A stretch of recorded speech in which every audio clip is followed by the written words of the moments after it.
melihat dari prediksi dan juga kepadatan yang mungkin terjadi di periode mudik dan juga balik nanti, kalau dari ASDP akhirnya memutuskan untuk menyediakan berapa kapal? Apakah memang ada kapal yang ditambah khusus untuk tahun ini, begitu Bu?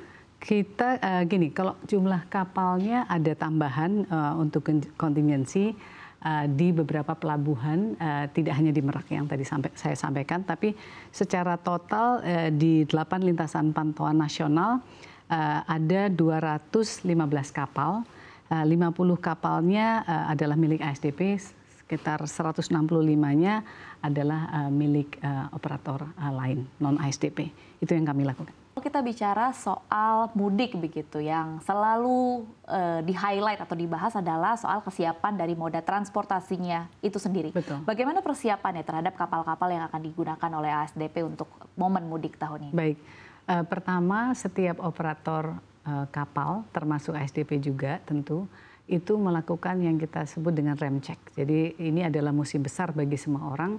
Kami melakukan itu. Jadi untuk semua kesiapan safety-nya maupun kelayakan fasilitasnya.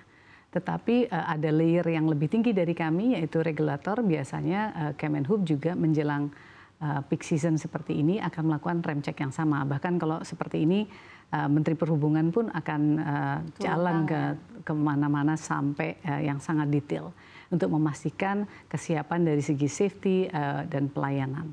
Nah itu kita lakukan, kemudian dari cek ini biasanya jauh-jauh hari sebelumnya, setidaknya 1 bulan, 1,5 bulan.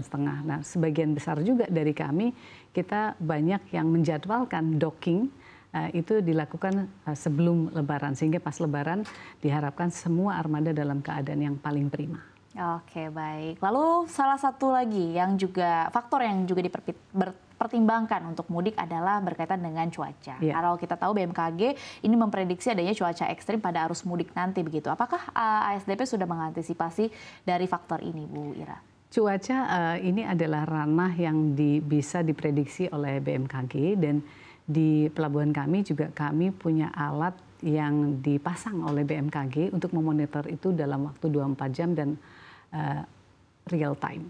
Nah, untuk judgement bahwa pelayaran ini aman atau tidak, itu adalah ranahnya Kemenhub, di mana kami sebagai pengelola pelabuhan dan juga operator kapal pasti berkoordinasi di bawah para regulator ini untuk memastikan bahwa setiap kita melakukan pelayaran itu dipastikan dalam keadaan yang paling kondusif.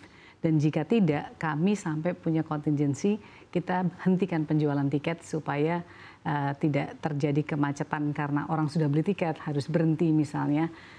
Tetapi juga selalu koordinasi kalau memang sudah kondusif lagi bisa dibuka. Jadi koordinasi saya kira ketika peak season adalah menjadi kata kunci yang tidak akan pernah usang.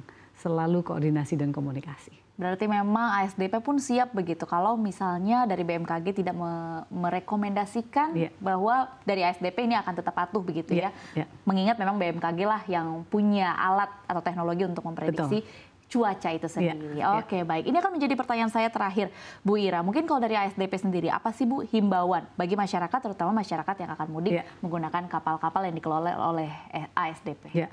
Pertama, pastikan sekali lagi bahwa pengguna jasa harus punya tiket setidaknya H-1 sebelum keberangkatan.